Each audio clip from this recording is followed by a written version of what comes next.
Sydney man Chris Turnbull is setting a new world record running from Perth to Sydney. It doesn't actually matter so much whether I'm ahead or behind the record, so let's focus on what I really am there for, which is soaking up the experience and seeing how I can perform personally.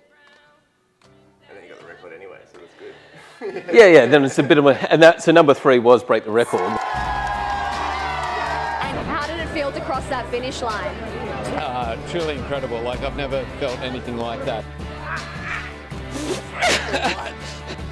That is something. Oh my. Meet Chris, the Bull Turnbull, ultra-endurance weapon, father of 2, and the guy who literally ran from Perth to Sydney. Today we rocked up at his place to find out what makes a bloke like this tick, over some coffee, some backyard banter, and of course, a few challenges. But I remember I ran a half marathon at 9. So I wasn't a runner, but I did that at 9, 10. Yeah, 9, 10, 11. The Sydney half marathon in town. And, you know, not fast, but just did it, you know, as a young back of the pack. Because I remember when I got to about 12, they had a new rule where you had to be 15 or something to do it. And, you know, I had to complain and go, well, I've done it since I was 9. Surely, you know, you'll let me keep doing it. Imagine copying an email from a 9-year-old being like, hey, can you guys let me in, please? I'm a veteran at this. Yeah. But I was into rugby, gymnastics, skiing, not the best in any of them, but enjoying competing at them. Yeah. How's an interview while you're eating? That's good. I like it. Yeah. Every 2. Perth to Sydney, right? Mm-hmm. I'd love to learn about like how that went for you, because I haven't really heard some of the intricate details. You obviously broke the record, but how was it? Let me start with how important the record was. So appealing to friends and family to be crew for me, and it came down to writing an email that I was going to send out to a number of them to plead with them to give up, you know, a week or multiple weeks with their family and corporate jobs to take time out, use up their annual leave to come and out to the Nullarbor and sit beside the road waiting for me to slowly run across it. I was like, this is a big ask. Yeah. So I knew that I was going to have to tell them why I was doing the run. You know, I'm going structuring out what I'm going to send and how I'm going to have to be real with these people. And it was that email that really made me rewrite this part a number of times to go, why am I really doing this? And I already knew from the Sydney to Melbourne run that I was going to be able to do it. I knew I'd be able to get to the finish. It's a matter of how fast I was going to be able to do it. But that wasn't what was really appealing to me. That was a pretty strong driver. What was appealing to me was the experience of seeing Australia, and some of that was some of these YouTubes from Paul Everian, Race the Sun, when he ran Perth to Canberra, and just seeing the different scenes and, you know, the people he met along the way. I'm like, what an experience to have, and I wanted that. So I knew what the record was. What was it at the time? 43 days, I think, from this German chap, 18 years earlier. And this is Perth to Sydney. There's also a chap, a Frenchie, who's run the other way in 38 days. All the Frenchies run the other way because they think the winds blow more consistently from Sydney to Perth. Sure. But for me, it's running home makes sense. So I knew what the record was, but what I thought about beforehand was there's so many variables outside of my control that could set me back behind the record. I was picturing myself a week or 2 into the run, and maybe I've had some niggles, maybe some bad weather or a car, flat tyre, breakdown, things that mean I just get slowed down along the way and I've lost maybe 2 days. And I thought at best I'd be able to beat that record by 1 day, maybe 2 days. I might be able to just shave slightly quicker than the German fella's record. And so it wouldn't take much across, say, the first 2 weeks for me to be behind that 2 days and have the record out of reach. And I thought, if I was in that position, how would I feel? Would I want to keep going? And I knew it was going to be pretty torturous, running roughly 100k a day from past experiences. So would I want to keep pushing through that, feeling like a failure, like I'd missed what I was there to do? That would have been real torture in mind and body. Or would I want to finish it? Like, was I there for another reason? Because if it was just for the record, then I might as well pack up and go home if I fall behind the record. If I'm going to finish it, then I'm there for a different reason, and it's much better to sort of come to that conclusion before starting and go, it doesn't actually matter so much whether I'm ahead or behind the record, and so let's focus on what I really am there for, which is soaking up the experience and seeing how I can perform personally. And then you got the record anyway, so that's good. Yeah. Then it's a bit of a, and so number 3 was break the record, which is then going to be a bit of a novelty to do that. I thought maybe I'll have that record for another 18 years, like the German fella, until William Googe came along a year and a half later. Oh yeah, that was a pretty impressive display of performance, hey? Absolutely. Yeah, that was full on. But it also makes it a lot easier now in being a positive support for other people going through it, because I feel so fulfilled and satisfied in what I got out of that adventure, and it wasn't just about the record as much as it was a novelty. So really happy to see other people come along and challenge themselves against it and break it. And you know what? It's going to probably continue to get broken now because of the popularity of it as well. That's right. Since Ned's run, Yeah. everyone is running. And Ned's run was an inspiration for mine too. That was huge, being able to get that visibility of it. The first challenge is Sally up, Sally down, where you have to go down in the push-up when it says Sally down, and then proceed to go up in the push-up when it says Sally up. We're starting. We go. Yeah, yeah.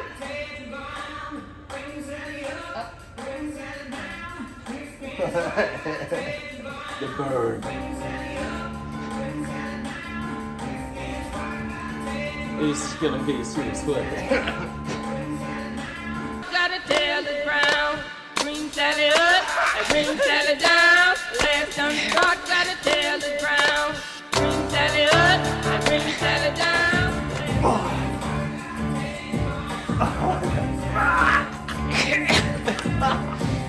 I don't think I can hold it down anymore.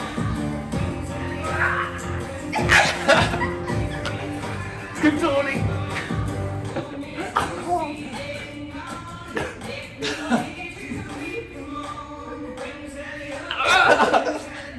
I don't know how I'm gonna get up.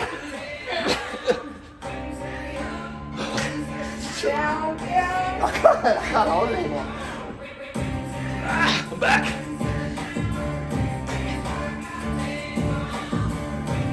I'm not back.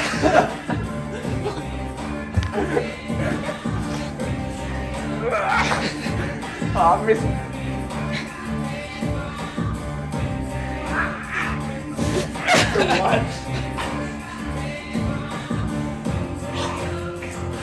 Look at hands out wide. I'm lucky to hold it down.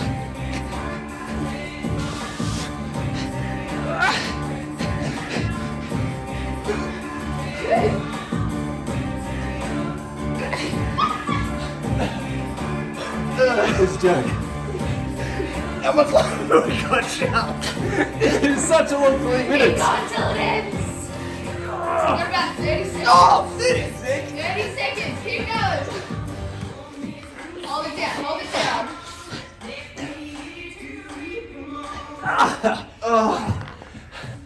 Oh, that was fun. That is something. Destroys you. That was so much harder than I remember. I don't normally get sore the next day after my typical push-ups, but that will be something. Oh my. Hold on. Can you just say exactly where you are? Nobody will. You don't have to worry about that. I've never been so comfortable resting on my chin. So did you have dark points? I'm sure you would have had dark points along the Yeah. way, but there's a specific moment that sticks out to you where you're like, that was the time? It was a slow burn, really. And what surprised me is I thought the pain that I was going to be in was going to be the thing that put the most strain and stress on me. But it ended up being the time pressure. And what it was is the 24-hour cycle, if I describe it, of if I was wanting to run about 100k a day, give or take, but I felt like it was a good job done for the day if I ticked off 100k. And at the pace that I receded down to, that would take roughly 13 hours of running a day. And in the mornings, it would take me an hour to get from alarm going off in the morning to on the road would take me an hour, and in the evenings, sometimes in the dark, quite often, it'd take me 2 hours from spray painting a line on the road to lying flat in bed trying to go to sleep, which is then rolling around with bad aches, crying for hours before slowly drifting off to sleep. So an hour in the morning, 2 hours in the evenings, it's 3 hours off the road, and it's eating, prep, planning ahead, and phone calls with family and stuff. So there's a lot to do in that time. And with the 13 hours running, you're talking that takes up 16 hours of the day, which leaves 8 hours lying down in bed resting, and there's your 24 hours. And that hour before running and 2 hours after running was not, like I didn't feel like I had 5 minutes really just to sit there and just do nothing. I was constantly in a race to try and get on the road or get cleaned up, eat 3 dinners, do the planning I had to do for the day ahead, do my interview with Jack, who was making a video out of it, and then get to bed. So, and on the road, I was pushing as hard as I could all day. I didn't stop for lunch. I was moving the whole time. And so it ended up being like running a 100K ultra, where the whole thing's a race and you're counting every minute and you're counting seconds and 10-second blocks. And so as my pace got slower in the first couple of days and I started realizing that I needed to start counting minutes and seconds, then it was just this time pressure, and going day after day with no weekends or days off with that intense pressure is what really built up a lot of strain and stress in my mind. Yeah, the pain was second because there was a lot of pain, and it felt like I'd call them seasonal injuries because I'd have different injuries just coming and going throughout it, and some would last for like an hour and some would last for days or weeks. Like my left knee blew up quite large, and that was for the first 2 weeks, and then after that it just settled down and went away, but I couldn't bend my left leg from like day 3 to day 14 or something like that. So there was no more stretching my quads because I couldn't squat down. But I was very focused. There's only one answer here, which is to keep going and keep running, and that made life fairly simple. All right, man. It's crazy. I don't think people can even comprehend it. You see how much of a struggle it is to do basic tasks. So, and you're putting his shoes and socks on for him. You're washing his clothes. Yeah. Yeah, everything was getting done for me, but it still felt like just doing the minimal stuff I had to do was. It's like running uphill, just trying to put your own socks on or getting your shirt on, like getting in the shower, everything, because your body shuts down as soon as you get off the road and stop running. Everything tightens right up. The aches don't go away. It's wild. First person to answer, other person does 10 burpees. If we both get it wrong, it's 5 minutes. We can just share it.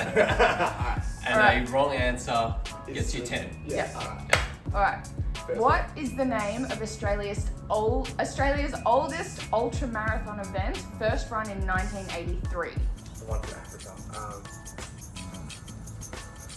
Cradle Mountain Run.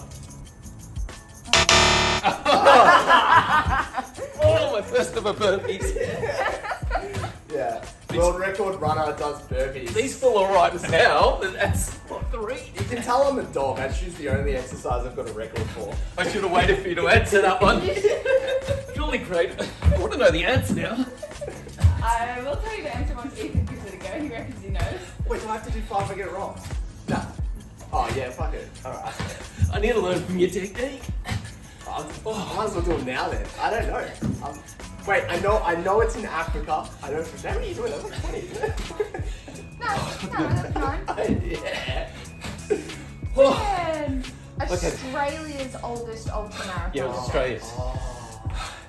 I didn't know what we were talking about Africa for. Yeah, I know, that confused me. Okay. I'm just gonna say UTA because I got no idea. No. It was the 6-foot track marathon. Oh, yes.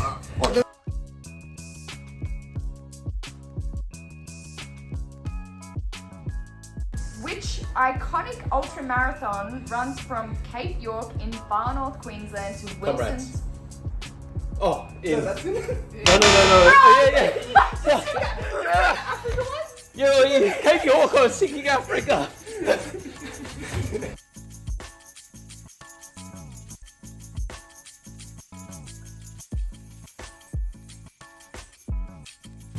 Don't need to do 80 push-ups. Do you know all you're doing wrong is you're answering first? I don't know the answers either. Can I give you a suggestion? Wait till I finish the question. We're watching too many buzzer beater shows. No, this is 10. You're keeping him honest. How many's that? That's 10. All right, that felt like a lot less than last time. Alrighty, so I'll finish the question. Let me jump in again. From Cape York in far north Queensland to Wilson's Prom in Victoria, totaling over 5,300 kilometres. 5,300. I Yeah. think I know the name of. Wait, is it a race? I'm just It's gonna a trail, right? I'm just going to do my 5 because there's no way. Do I have a? No, he's going. It's a race. A race? Running? Yeah, this is all about ultra running. Alright, well tell us the answer because it's over. I don't know if it's safe to guess now. No, it's safe. It's safe. It's Bicentennial? The Big Red Run, Simpson Desert. The Big Red Run. There's no way that's To Wilson's Prom. From Cape York in far north Queensland to Wilson's Prom. Yeah. That doesn't make sense. I don't think it goes to Wilson's Prom. I thought the Big Red runs across the Simpson Desert. Yeah. It says across the Simpson Desert. Wilson's Prom's in Victoria, right? Yeah, I don't know. Maybe that's a ChatGPT artifact. Or burpees. Stitch us up. Just Yeah. Alrighty. Question number 3. The Coast to Kosciuszko Ultra Here we go. is one of Australia's toughest ultras. Approximately how far is the course? 246 kilometres. I said 160. Burpees. Was he you- right? Yeah. Oh! I've run each of those kilometres. Thank you. Thank you. I needed a race that I've actually done to be able to have you do burpees. I don't know if I'm going to get any right. Well, so Is far that you're doing behind the well. head? Is that the pro technique? No, it's just habit. Like, I guess I just. That's the Guinness technique? Yeah. No, for Guinness, you actually. The way you have to do it for Guinness is like this. Right. And you go straight. Oh, come. How many is that? I don't even know. Oh, now I'm just doing that. Oh, I've thrown my rhythm off. Oh, God, they suck. Alrighty. In which Australian state would you run the Surf Coast Century? Victoria. Oh, I feel like this quiz is made for me, yet I've still done more burpees than you. With this rest, I'm starting to feel safer. I'm going to start answering quicker. Here we go.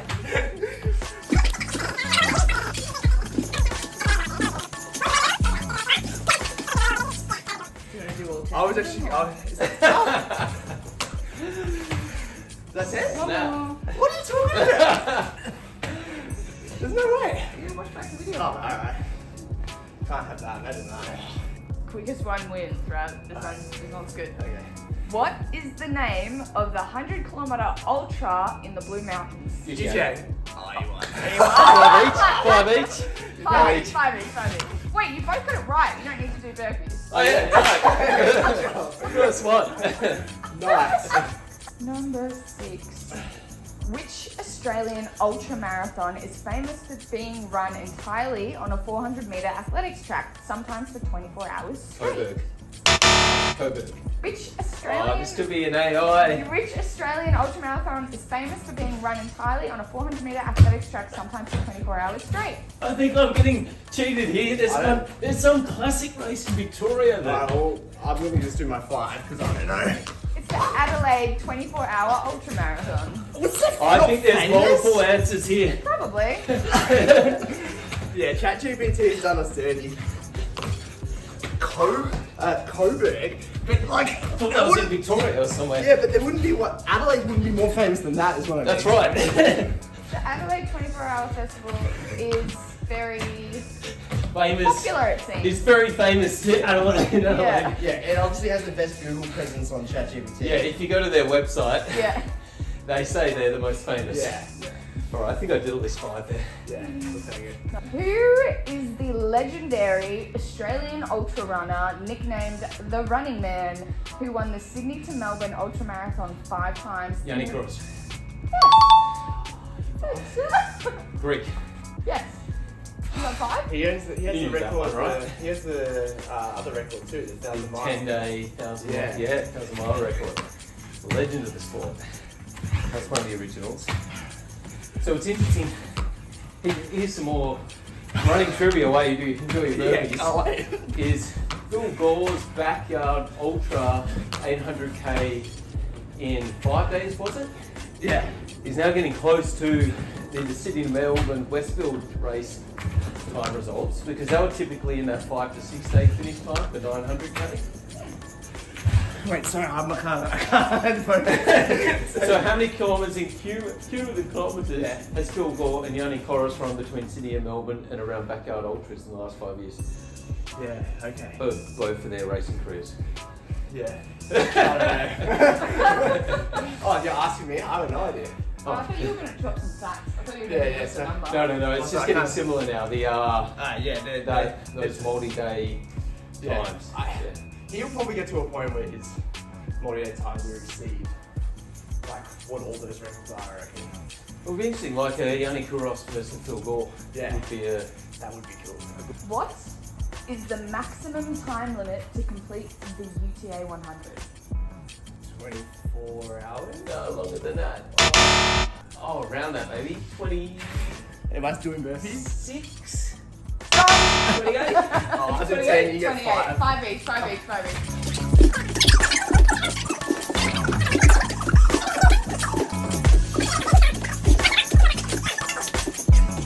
Alright, 2 questions left, team.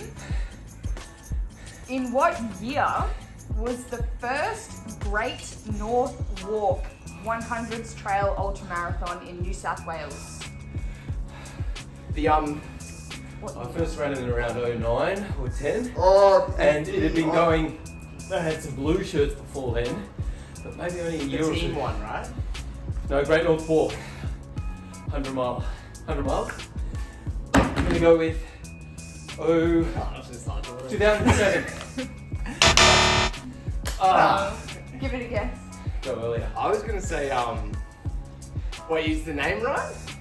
The name? I gave you the name. I'm looking for I'm a at year. buzzing on my feet. Go in the I'm looking for a year. 2002. 2004.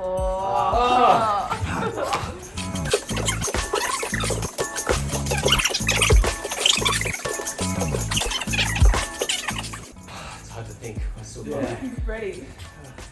Which Australian ultramarathon challenges runners to circumnavigate Tasmania's rugged, free-scenic peninsula with distances including a 100-kilometre option? I have no idea. I've run the Freycinet in an ultra. It was part of the 3 Peaks boat race, and there wasn't an option in how far to run. So it's where Wineglass Bay is, so maybe it's named after that. Want to read? I don't know. Give us a hint. It does not sound like the name of what an ultramarathon would be whatsoever. It's not far from like the Red Rock coastline, which has got a name. It's nothing to do with the location. That's getting hard. What was the distance? You go first. You guess. Yeah, I'm gonna have a crack. You got this. What's the distance? 100. 100. Yeah, well, there's a 100-kilometre option. Tassie's 100k up. There's a 2 bays. That's Victoria, isn't it? Yeah, that's too Victoria. Alright. What was the answer though? Gone Nuts 101. Oh, I've heard of it. Sure you have.